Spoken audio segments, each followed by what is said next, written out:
If you find that you have something that you enjoy and you want to share with me, please feel free to do so. I will welcome it.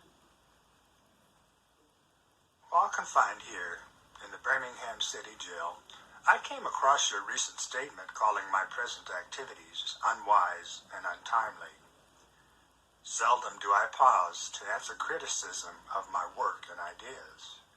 If I sought to answer all the criticisms that crossed my desk, my secretaries would have little time for anything other than such correspondence in the course of the day, and I would have no time for constructive work. But since I feel that you're men of genuine goodwill and that your criticisms are sincerely set forth, I want to try to answer your statement in what I hope will be patient and reasonable terms. We know through painful experience that freedom is never voluntarily given to the oppressor, but it must be demanded by the oppressed. Frankly, I have yet to engage in a direct action campaign that was well-timed in the view of those who have not suffered unduly from the disease of segregation. For years now, I've heard the word wait. It rings in the ear of every Negro with piercing familiarity. This wait has almost always meant never. We must come to see with one of our distinguished jurists that justice too long delayed is justice denied. We have waited more than 340 years for our constitutional and God-given rights. The nations of Asia and Africa are moving with jet-like speed toward gaining political independence, but we still creep at horse and buggy pace toward gaining a cup of coffee at a lunch counter. Perhaps it's easy for those who have never felt the stinging darts of segregation to say, wait. But when you have seen vicious mobs lynch your mothers and fathers at will, and drown your sisters and brothers at whim. When you have seen hate-filled policemen curse, kick, and even kill your black brothers and sisters. When you see the vast majority of your 20 million Negro brothers smothering in an airtight cage of poverty in the midst of an affluent society.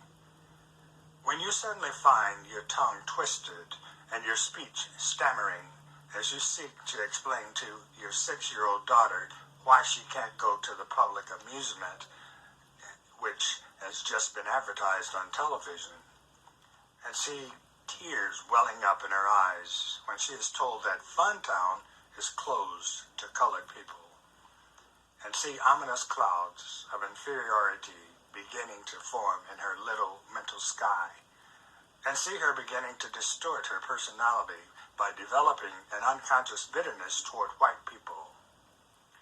When you have to concoct an answer for a 5-year-old son who is asking, Daddy, why do white people treat colored people so mean? When you take a cross-country drive and find it necessary to sleep night after night in the uncomfortable corners of your automobile because no motel will accept you, when you are humiliated day in and day out by nagging signs reading white and colored.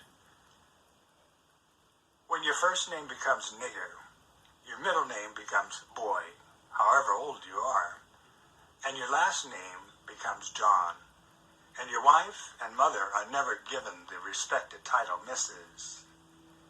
When you are harried by day and haunted by night by the fact that you are a Negro living constantly at tiptoe stance, never quite knowing what to expect, and are plagued with inner fears and outer resentments.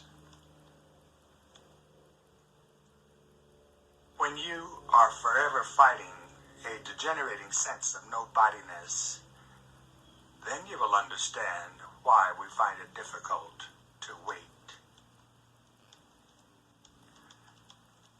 There comes a time when the cup of endurance runs over, and men are no longer willing to be plunged into the abyss of despair. I hope, sirs, You can understand our legitimate and unavoidable impatience. You express a great deal of anxiety over our willingness to break laws.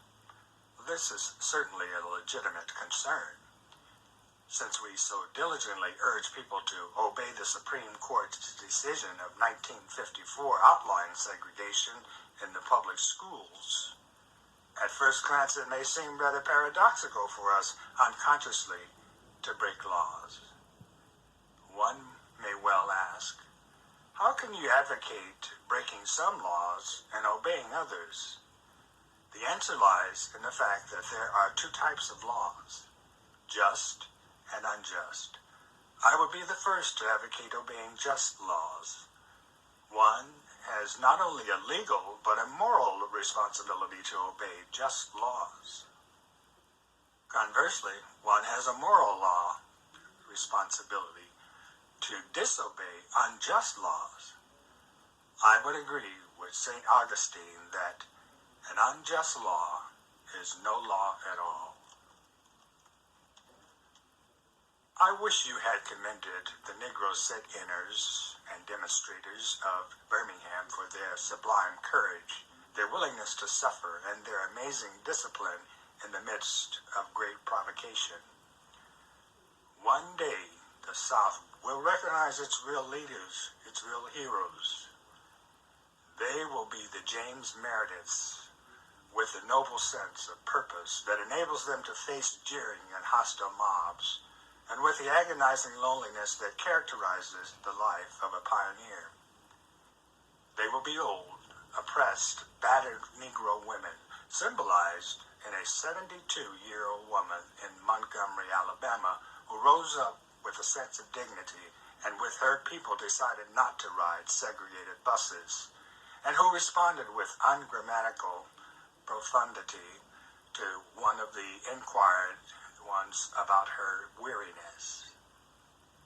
My feet is tired, but my soul is at rest. They will be the young high school and college students, the young ministers of the gospel, and a host of their elders courageously and nonviolently sitting in at lunch counters and willingly going to jail for conscience sake. Well, that's the reading that I have. I took portions of it. Like I said, I'm looking forward to hearing something you have that you'd like to share. Thank you.